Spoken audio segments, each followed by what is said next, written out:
இந்த முனைவர் மாரிச்சாமின்றவர் அடுத்தடுத்த கல்லூரிகள்ல இருக்கிறார். முதல் நாள் எம்ஆர்கே இன்ஸ்டியூட்ல இருக்கிறாரு.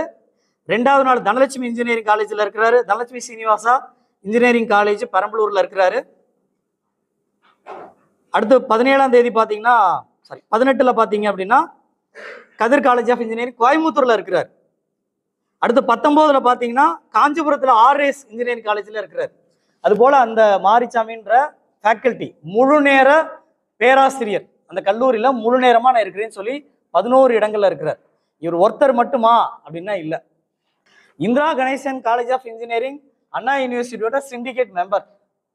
இந்த கல்லூரியில் வேலை செய்யக்கூடிய முரளி பாபு தமிழ்நாட்டில் இருக்கக்கூடிய இன்னொரு 10 கல்லூரிகளில் ஒரே நேரத்தில் முழு நேர பணியாளராக இருக்கிறார். இது மட்டுமே இல்லை, இது போல 363 ஃபேக்கல்டிஸ், தமிழ்நாடு முழுசும் 363 ஃபேக்கல்டிஸ் போலியாக 972 இடங்கள்ல பணிபுரிகிறாங்க முழு நேரமா. எப்படி பணிபுரிய முடியும்? இந்த விசிட்டிங் டீம் தான் காரணம். இதுல இன்னொரு பியூட்டி என்னன்னா 2/6/23 போன ஜூன் மாதம் 2ஆம் தேதி 2 கல்லூரிக்கு போறாங்க. அதோட அனெக்சர் பாத்தீங்கன்னா அனெக்சர் 5ல குறிப்பிட்டிருப்போம். ராம்குமார்னு ஒரு ஃபேக்கல்ட்டி 2ஆம் தேதி ஜூன் மாதம் 23ல ஒரே நாள்ல 2 கல்லூரிக்கு விசிட்டிங் போறாங்க, வேற வேற இன்ஸ்பெக்ஷன் டீம். அதுல ராம்குமார்னு ஒரு ஃபேக்கல்ட்டி முழு நேரமாக இந்த ஸ்ரீ சாஸ்தா இன்ஜினியரிங் காலேஜில் வேலை செய்கிறார்.